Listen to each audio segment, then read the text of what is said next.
Hello and welcome to my easy to understand guide to The Guardian for GCSE for media language and representation.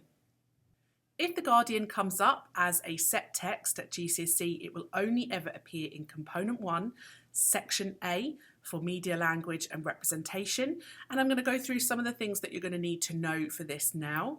It's worth being aware that this video only really applies to the Guardian set cover for examination in 2020, which is this one here. If you are sitting the exam after 2020, it will be a different newspaper cover for The Guardian, and I will try and do a video about that soon.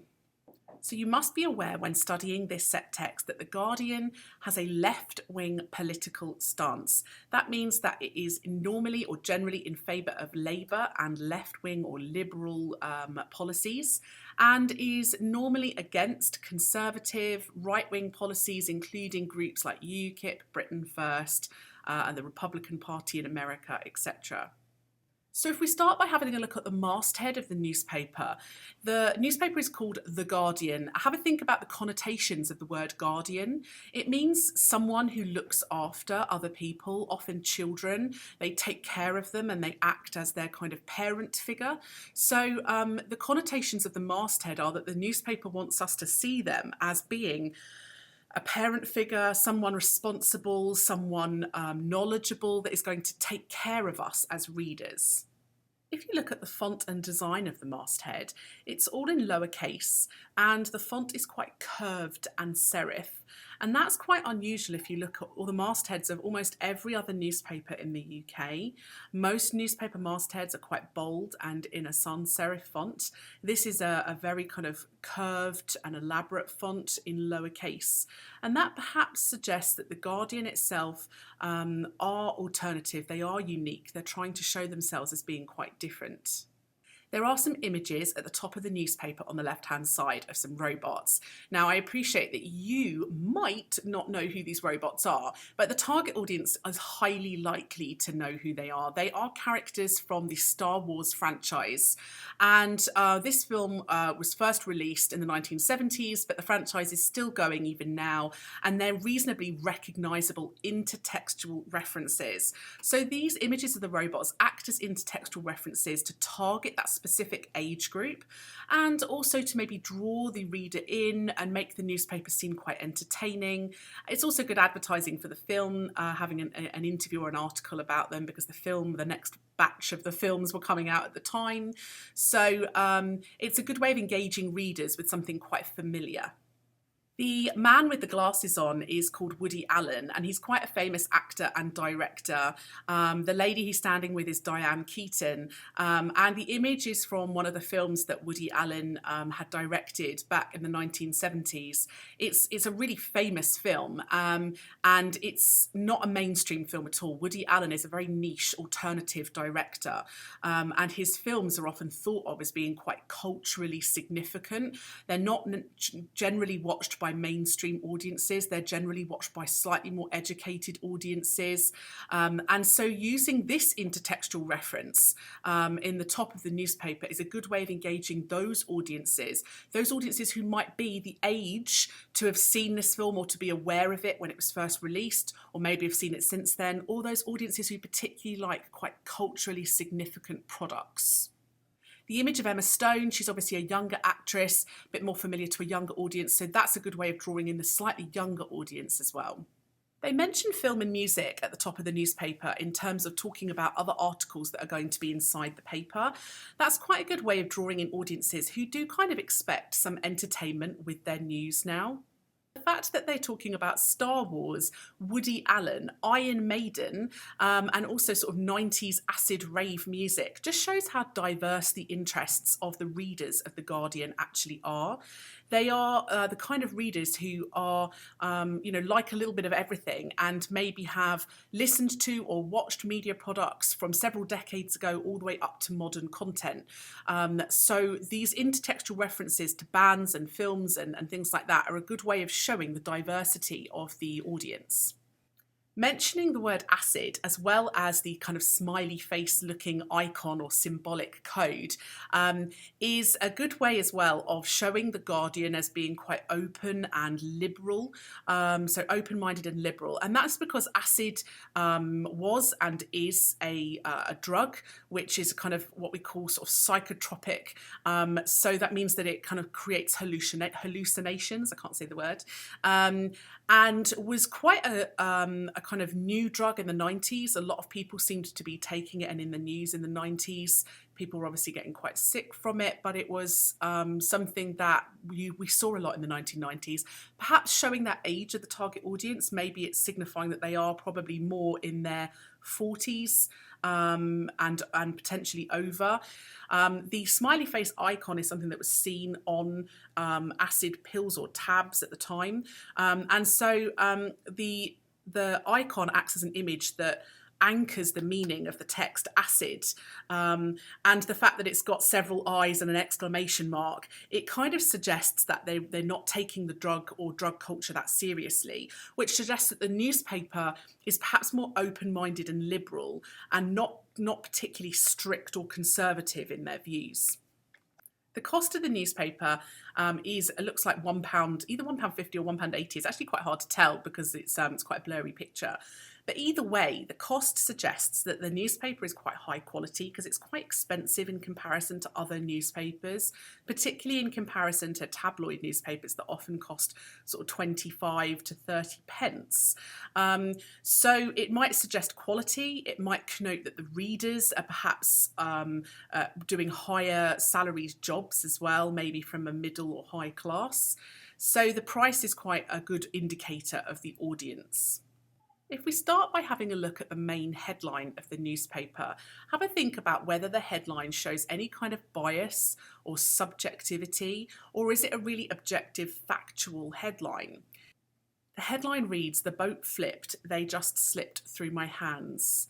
Now, saying the boat flipped puts the blame on the boat rather than the people, and saying they just slipped through my hands really connotes the idea that this incident was an accident. If somebody slips through your hands, it's not your fault. And so the headline shows a clear bias in favour of the subjects of the article. The subject of the article is a man who is an asylum seeker travelling to another country from Syria with his children and other people as well. And the incident meant that the boat turned over and that several people, including his 2 children, died. It's quite a tragic story. It was reported in a lot of newspapers at the time. And you need to be aware that immigration and asylum seekers were a really big topic at the time this newspaper came out, and still are. And it's quite a complex and controversial topic with everyone having lots of different views. But it's quite clear from this newspaper cover that the Guardian really feel quite a lot of sympathy for asylum seekers and refugees. They're not representing these people as being at fault. They're not representing this man as being a villain for bringing his children on the boat.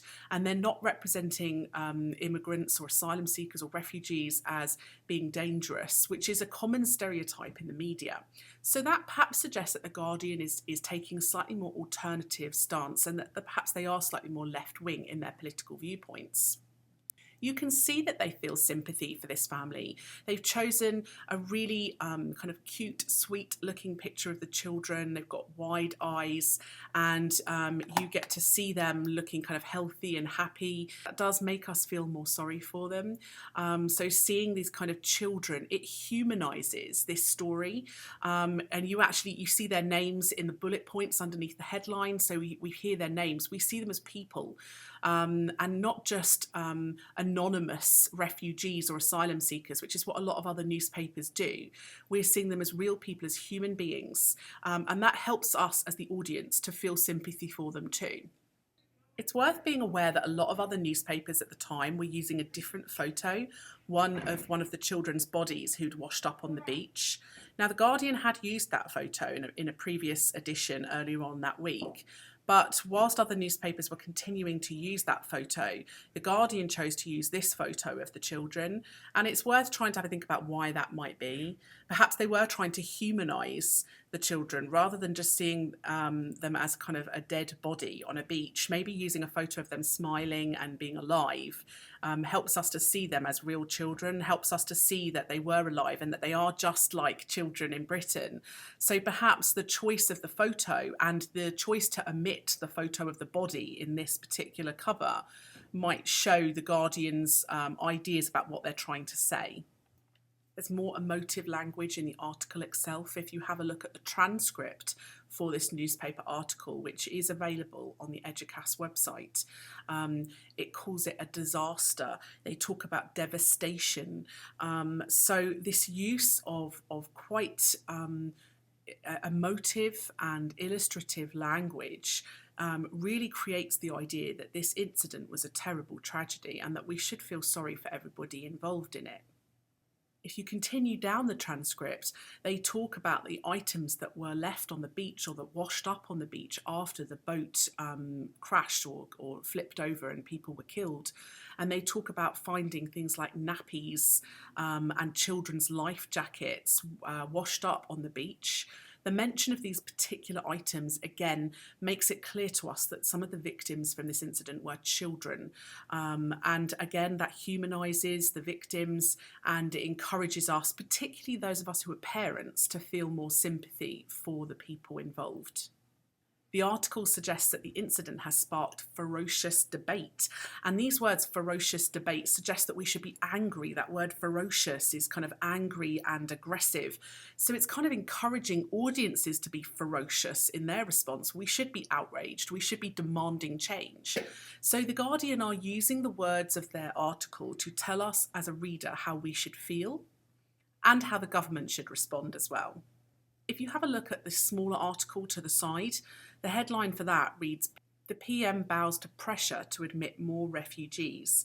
If somebody bows to pressure, it normally means that we see them as weak. So The Guardian are telling us, it connotes, the use of their words connotes that they see David Cameron as being weak. The fact that they don't call him David Cameron or the Prime Minister in that headline suggests that they perhaps don't really respect him. Just calling him the PM shows a slight disrespect, which again ties in with their left-wing political stance. Instead of blaming immigrants, as is so typical in many newspaper stories, the article seems to place the blame wholly on governments, whether that is the British government or international government. They talk about how parliamentary commissioners are having to get involved. They've talked about Whitehall. They've talked about ferocious debates amongst MPs and how they're going to have to bow to pressure. So The Guardian is kind of telling the audience that it is not these asylum seekers or refugees' fault, that in fact The Guardian would like us to see that it is politicians' fault and government's fault. If David Cameron has to bow to pressure, it does kind of suggest that he wasn't going to do anything about this crisis and that he's only had to do it. So there's kind of some subtext there that you can read into that's where The Guardian are trying to suggest to the reader that perhaps David Cameron and other politicians were not doing enough and that perhaps he lacks empathy or compassion and he doesn't necessarily feel any sympathy towards these people. The fact that so much of this front cover is taken up by a story about immigration, asylum seekers, refugees, death, politics, does suggest that those hard news stories are important for a newspaper like The Guardian and for their target audience, whereas the entertainment-based news is in a much smaller space at the top of the paper, suggesting that although they are, an interest of the readers, they're definitely not as big an interest as the actual kind of news and political hard stories. This article does use quite a lot of complex language and phrasing. If you continue reading that transcript, there is a sentence that says final details of the numbers, funding and planned location of the refugees are being urgently thrashed out. And then it carries on underneath and says those selected to Britain are likely to be drawn from UNHCR, the UN High Commissioner for Refugees, camps on the border of Syria and not from Calais or other locations near the UK. There are lots of words in there that are quite complex that perhaps the average person is not necessarily going to understand. We're not necessarily, as readers, not every reader anyway, is going to understand, who a high commissioner is, or where funding is going to come from, or what Whitehall is or does. And so what these words suggest are that the average reader of The Guardian is perhaps reasonably educated, and quite interested in political news and not afraid to read quite a complex story. So if The Guardian comes up as a set text for GCSE in a media language question, you need to be ready to pick apart all those elements in a kind of three-part question where they might ask you about what the connotations are, for example, of the colours or the font or the images or the wording. And you need to be able to say what they might mean or why they might be there. If this set text comes up as a representation question, it will always be in comparison to an unseen newspaper cover. So I would suggest looking at some other newspaper covers that tackle similar issues in terms of immigration, asylum seekers, refugees, and seeing whether or not you can compare and contrast the way those issues have been represented and trying to have a think about why they might have been represented in that particular way.